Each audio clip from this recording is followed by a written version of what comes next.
Science Cast, uma conversa com ciência. Olá, este é mais um episódio do Science Cast, uma conversa descontraída com ciência. O meu nome é Vasco Matos Trigo. A conversa hoje é com Paula Sobral, é uma bióloga com doutoramento em Ciências do Ambiente, professora na Faculdade de Ciências e Tecnologia da Universidade Nova, no Departamento de Ciências e Engenharia do Ambiente. É também investigadora do MARE, o Centro de Ciências do Mar e do Ambiente. Muito obrigado por estar connosco. Eu sei que é pioneira em Portugal na investigação de microplásticos e lixo marinho. Se é pioneira, é das primeiras pessoas, com certeza, a dedicar-se a este ramo. Como é que foi essa motivação para enverdar por esta área? Sim, de facto, quando eu comecei a trabalhar nesta área, não havia mais ninguém em Portugal. Aliás, havia pouca gente também no mundo, mas já havia algumas pessoas e eu inspirei-me um pouco num artigo de divulgação que li até numa revista americana da Ecological Society of America, que eu na altura assinava e que tinha, portanto, no fim da revista tinha sempre um pequeno artigo de divulgação. Sim. E esse artigo de divulgação era precisamente sobre o problema dos microplásticos, que até então não se falava sequer nisso, não é? Nem no lixo marinho, mas pronto, esse problema dos microplásticos estava ali espelhado portanto, na existência de pastilhas de resina, não é? Que eles chamavam na altura nurdles, e são os pellets da indústria, no fundo, não é? Sim. Que estavam a ser ingeridos por animais marinhos e que até os preferiam à sua comida. Sim, era um pouco anedótico de alguma maneira, mas chamou-me a atenção porque percebi praticamente logo que era um problema com implicações vastíssimas e que, portanto, transversal a todos os setores da sociedade. E pensei, bom, isto tem um potencial enorme, não só de estudo, não é? Mas também de influenciar a sociedade, no fundo, não é? Para tentar fazer aqui alguma coisa que melhore esta situação. Não é? Começaram, portanto, a aparecer muitas perguntas, não é? Sim, exatamente, várias perguntas, sim. Quero ajudar a responder isto. Mas isto significava que na altura começava a ser, porque a era do plástico, chamamos assim, já começou há umas décadas, não é? Não havia consciência do que estava a acontecer em termos do mar? Não havia consciência nenhuma. Porque, como diz, de facto, desde meados do século passado, não é? Que o plástico começou, a ser usado em múltiplas aplicações, não é? De uma forma mais generalizada, não é? Mas nunca ninguém pensou no fim de vida do plástico. Pois. O que fazer no fim de vida.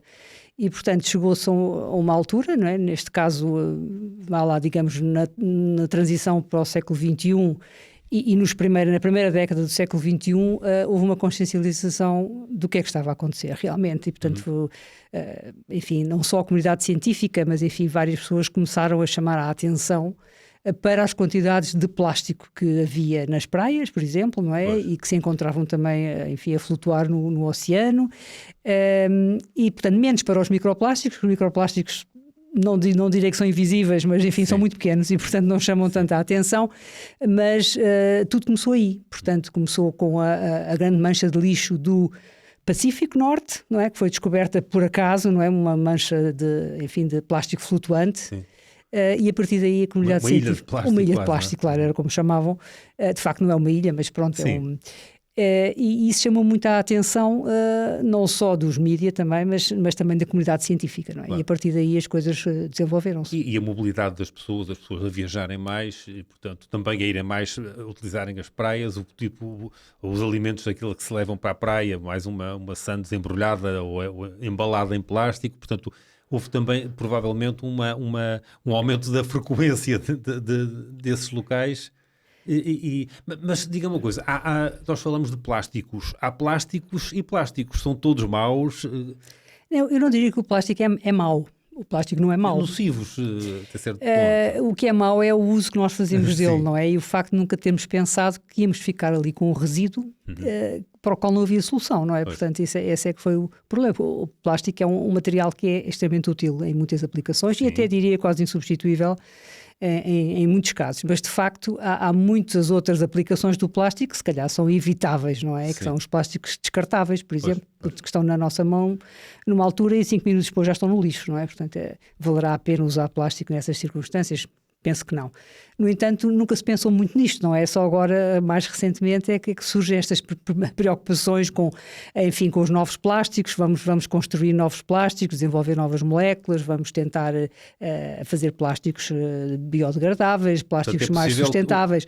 O plástico ser biodegradável, portanto. É possível não é. Porque não é só transformar o plástico em partículas muito pequeninas, porque isso são os microplásticos e estão lá na mesma, não é? Sim. Os microplásticos derivam dos objetos maiores, na sua grande maioria, embora alguns sejam introduzidos já naquelas dimensões que são, enfim, abaixo dos 5 milímetros, já se considera resultado de processos industriais? Resultado, por exemplo, a própria indústria do plástico usa as pastilhas de plástico, não é? Para fazer as embalagens que são fornecidas pelos fabricantes nessas dimensões, portanto, abaixo dos 5 milímetros. E não só, não é? Se pensarmos, por exemplo, nas paredes que pintamos com tinta plástica e que depois se vão degradando, todos esses flocos de tinta são microplásticos, enfim, há uma série de outros, não falo das fibras dos têxteis, por exemplo, dos têxteis sintéticos.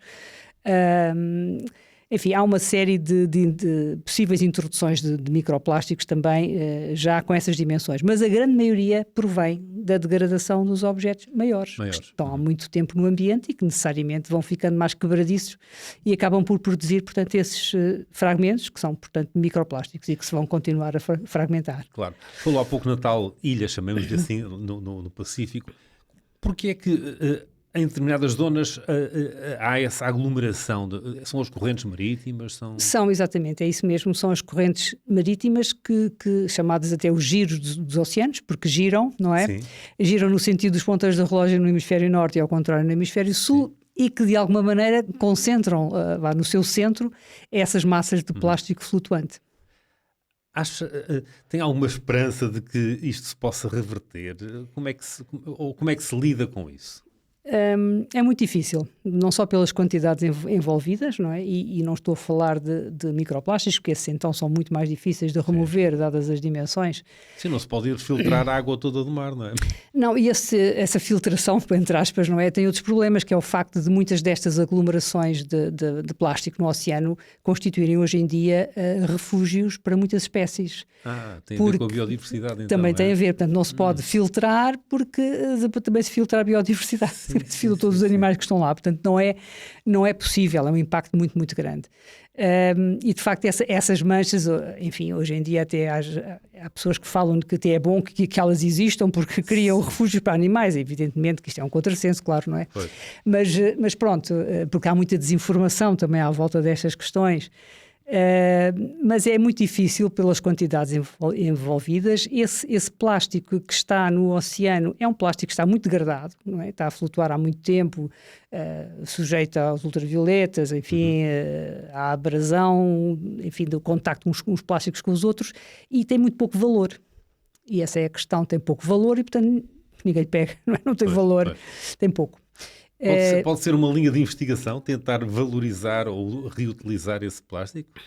Eu penso que é muito difícil. Eu acho que mais vale pensarmos nisso, que o plástico ainda está em terra. Sim. Porque também há muito, não é? É mais difícil um plástico muito degradado ser reutilizado, não é? Embora haja hoje em dia, enfim, através da dita economia circular, não é? Portanto, o desenvolvimento da reciclagem, tentar incorporar plástico já usado no plástico novo, no sentido, portanto, também, enfim, de dar algum destino ao plástico já usado. Alguns materiais, algumas novas embalagens que até são feitas mesmo completamente de plástico já usado, não é? Sim. Portanto, tudo isso são boas intenções, mas as quantidades envolvidas são realmente muito, muito grandes. E a reciclagem não é ainda uma solução, não é? Porque ela é muito pouco desenvolvida. É fácil nós, por exemplo, uma garrafa de água, por exemplo, daquelas de plástico, depois depositá-la no local próprio. Pronto, mas isso é apenas uma parte ínfima, digamos assim, desses cuidados que há a ter, não é? Sim, quer dizer, por acaso, esse exemplo que dá até é um dos plásticos mais reciclados, porque obviamente as garrafas estão limpas, não é? Isso também interessa a quem recicla, não é? Ter um material limpo. O que não acontece com muitas outras coisas, não é? Muitos outros objetos de plástico. Sim, se for óleo, por exemplo. Por exemplo, é sim, tudo o resto, não é? Portanto, as garrafas de água estão limpas, não é? E de outras bebidas, não é? Também.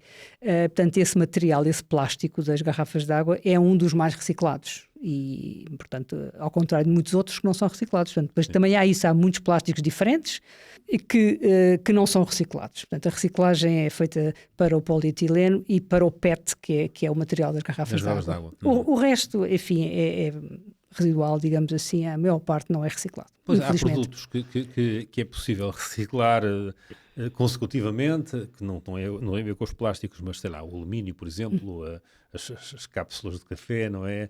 O vidro também, que pode ser, mas o plástico é uma característica que tem características diferentes. Não, quer dizer, porque aparentemente, quer dizer, não sou especialista nessa área, mas aparentemente a cada ciclo de produção, não é? Portanto, esse plástico vai-se degradando e depois deixa de ter as qualidades. Portanto, muitas vezes opta-se por incorporar esse plástico com plástico novo, plástico virgem, não é? Sim.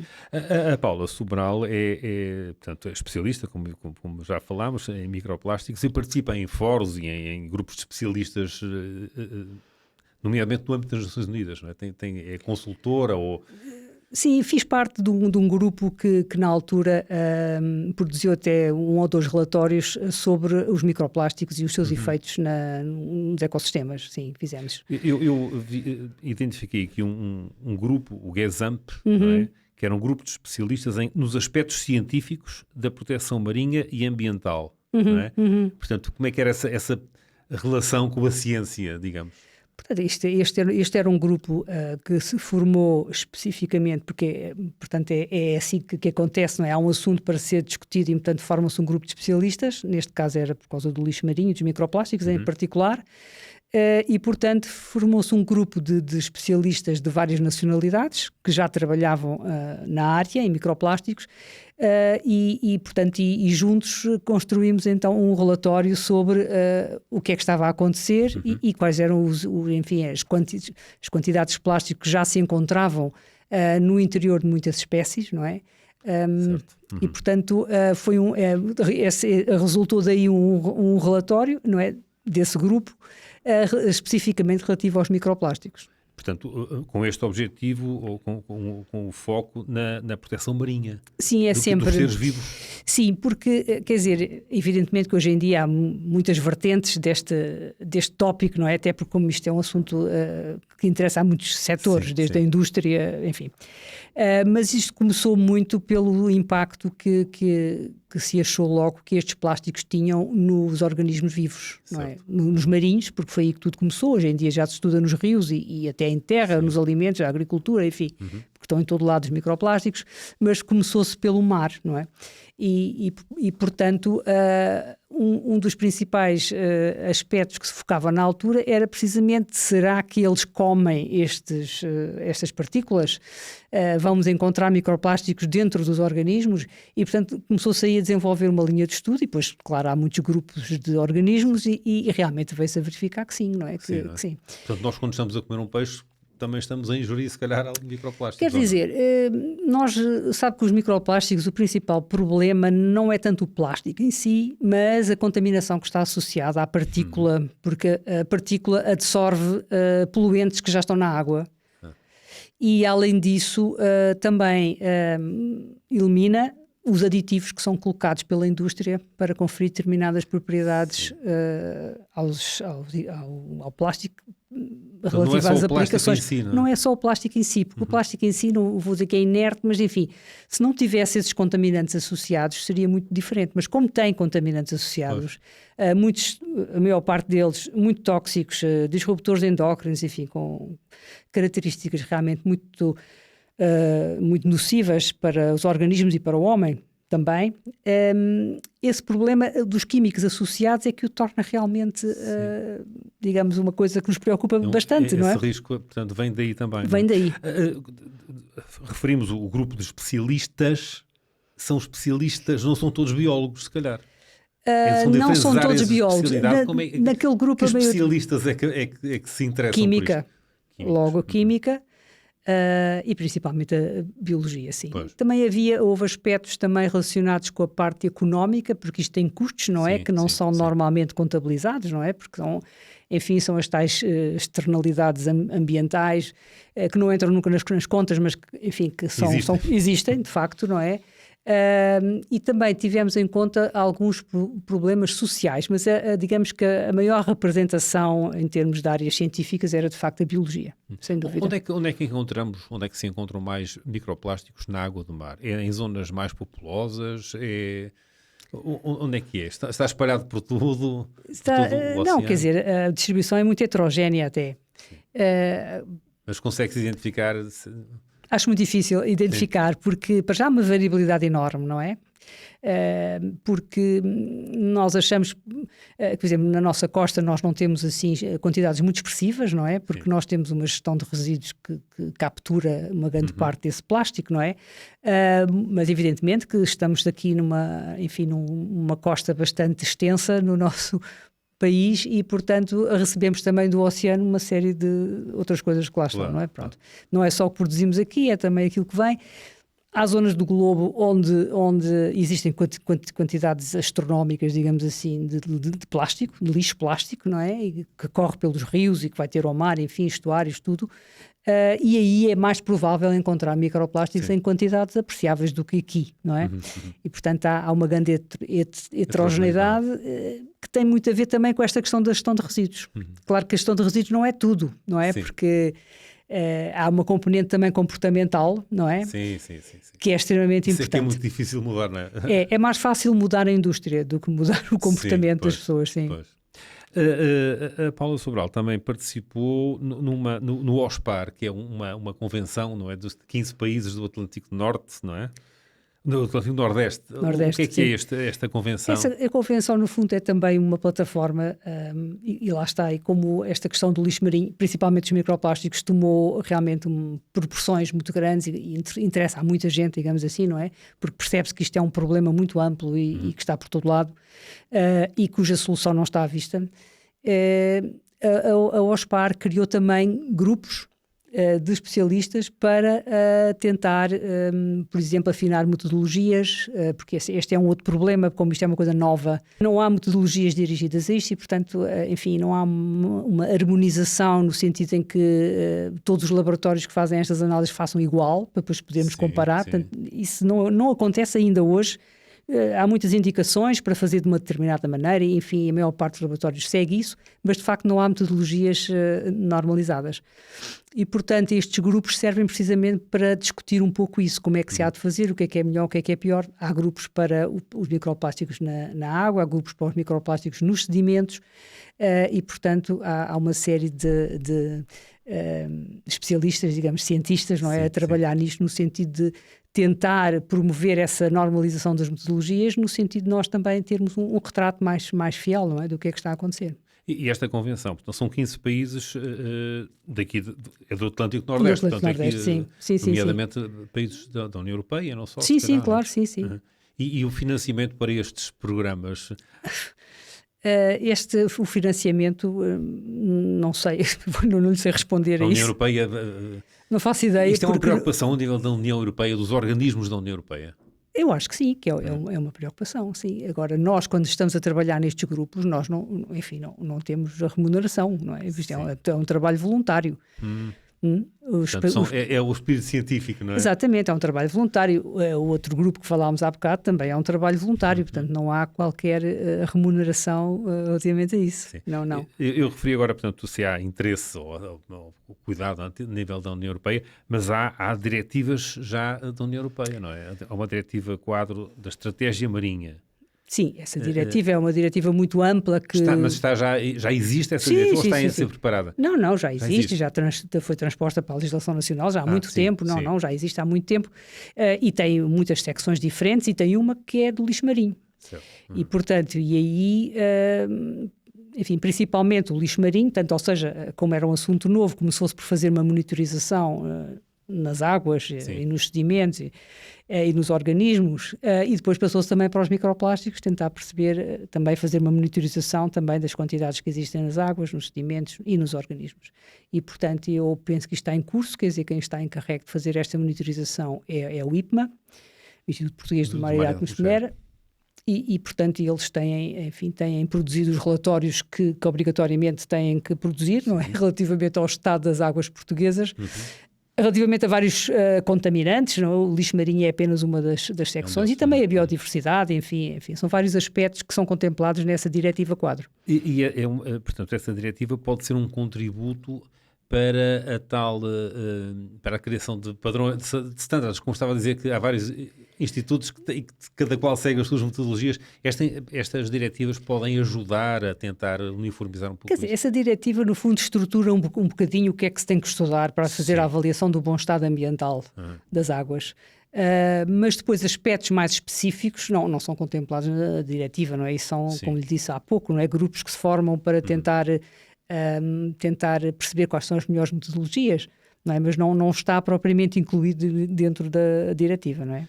Há algumas áreas da ciência onde nós vemos, por exemplo, artigos científicos assinados ou feitos, produzidos por investigadores de diferentes universidades, diferentes centros de investigação, até por todo o mundo. Nesta área já existe essa cooperação também internacional? Sim, existe já há muito tempo. A Paula também tem artigos publicados, como é evidente. Enfim, eu acho que qualquer investigador ativo busca ativamente estas ligações, não é? Portanto, é natural que nós partilhemos as nossas experiências com outros investigadores e também que eles façam o mesmo, sobretudo em áreas que estão a começar, digamos assim, não é? Sobre as quais se sabe muito, muito pouco. Portanto, é muito importante, quando se sabe muito pouco, que haja uma partilha intensa das experiências que cada um tem, não é?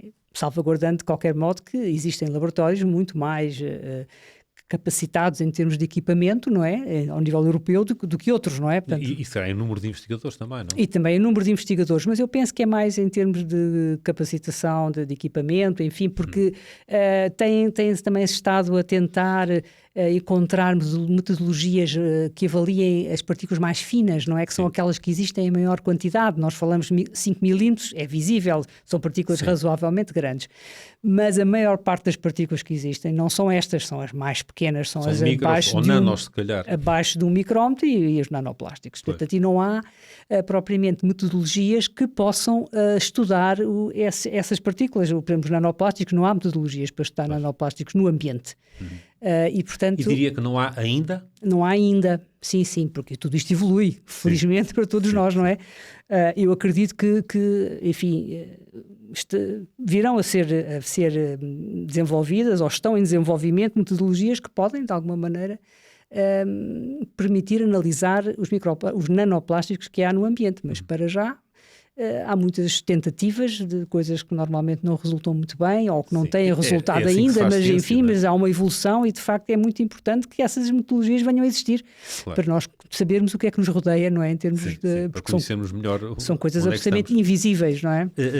A Paula Sobral é investigadora do mar, há outros institutos em Portugal também a investigarem esta área? Sim, hoje em dia há vários grupos em Portugal que se dedicam enfim, ao estudo do lixo marinho e dos microplásticos, nas suas várias vertentes, uns mais relativamente à remoção de plásticos de maiores dimensões, outros mais em termos da ecotoxicologia, portanto a toxicologia ambiental destes microplásticos, os poluentes que lhes estão associados, quais são os efeitos desses poluentes nos organismos, a maior parte, evidentemente, recorrente a estudos laboratoriais. A Paula Sobral é também fundadora e presidente da Associação Portuguesa do Lixo Marinho. É verdade, não é? Sim. O que é essa associação faz? Há quanto tempo é que existe? Essa associação foi fundada, nasceu no meio académico, não é? E nasceu fruto de uns projetos que nós já tínhamos na altura, um projeto europeu, nomeadamente, que era dirigido à transferência para a sociedade do conhecimento.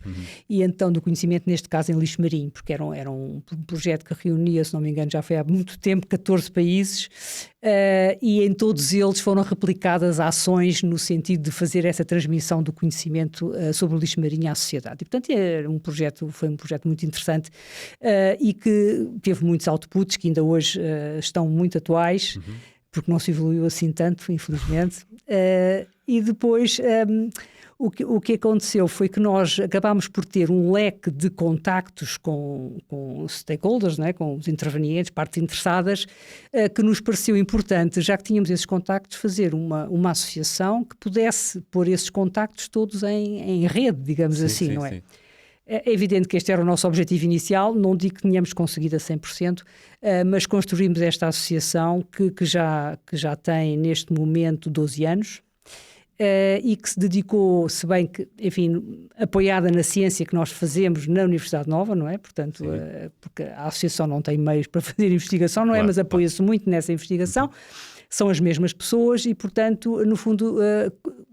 fazemos comunicação de ciência, mas com mesmo base científica a partir dos projetos de investigação que temos e dos contactos que temos também com outras instituições nacionais e internacionais. E depois também estamos a apostar na formação e na capacitação, portanto, ou seja, trabalho com escolas, com professores de escolas, e enfim, temos tentado levar esta informação de base científica o mais longe possível, não é? Embora com algumas dificuldades, dado que somos uma associação de voluntários, não é? E uma associação pequena. Mas vão às escolas, por exemplo? Sim, vamos às escolas. Municípios também se associam a essas ações? Sim, alguns municípios têm demonstrado muito interesse até em que nós levemos estes tópicos, não é? Para os professores, enfim, não vou dizer aqui os nomes, mas enfim, digamos que aqui há a roda na área de Lisboa principalmente, sim. E essas ações, digamos assim, esses eventos que são promovidos, são o quê? São conversas com os alunos, são exposições? Programas são jogos didáticos, são jogos que resultam de um projeto que nós tivemos aqui há tempos, financiado pelos EA Grants, e que produzimos, portanto, jogos que foram feitos em conjunto com os professores e com os alunos, e, portanto, há uma cocriação, não é?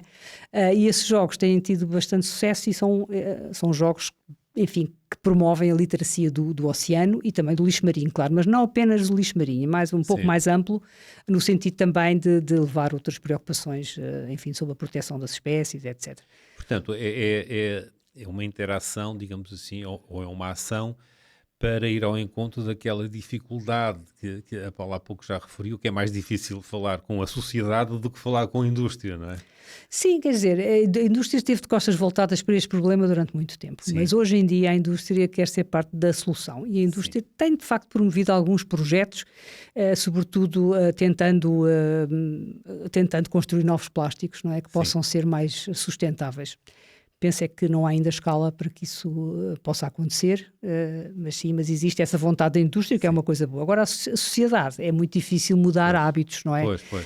E, portanto, isto são pequenos contributos. E na indústria, nas empresas que são stakeholders desta área, também já existe espaço para investigação in-house. Portanto, se contratam também já investigadores ou estão só dependentes da academia? As grandes empresas, enfim, temos poucas em Portugal, não é? Têm normalmente departamentos de investigação. Sim. E, portanto, aí dedicam-se à investigação. Mas a grande maioria não tem. E, portanto, recorrem à academia? Sim, recorrem à academia, sem dúvida. E financiam projetos? Sim, quer dizer, os projetos que eu tenho visto têm sido financiados pelo PRR. Não sei se haverá outros, certamente, porque enfim, não estou dentro dos projetos que toda a indústria tem, não é? Que certamente serão muito mais que os que eu conheço, mas sim, nada disto se faz sem haver financiamento, não é? E as empresas procuram os centros de investigação, enfim, no seu caso, vêm ao vosso encontro e digam, olha, temos este problema, como é que vocês podem contribuir? Sim, vêm. Ou fica só do vosso lado tentar Não, eles vêm ao nosso encontro, até mesmo porque existem algumas diretivas que estão na calha, não é, digamos assim, e que prevêem o controle de microplásticos nas indústrias, e não só, e nas águas residuais, etc. Portanto, não está ainda em curso nas águas de beber, não é? E, portanto, todas essas empresas ligadas a esses setores estão interessadas em saber de antemão se têm lá microplásticos ou não, não é? Portanto, nesse sentido, vêm ter connosco. Apanhados, às vezes, para perceberem bem como é que as coisas, perceberem um pouco melhor como é que as coisas estão. Está-se a referir à diretiva da qualidade da água, não é? Para o consumo humano. Exato. Essa é a água de beber. Sim, e depois também há das águas residuais e há... São diretivas específicas para cada uma das áreas, não é? Sim.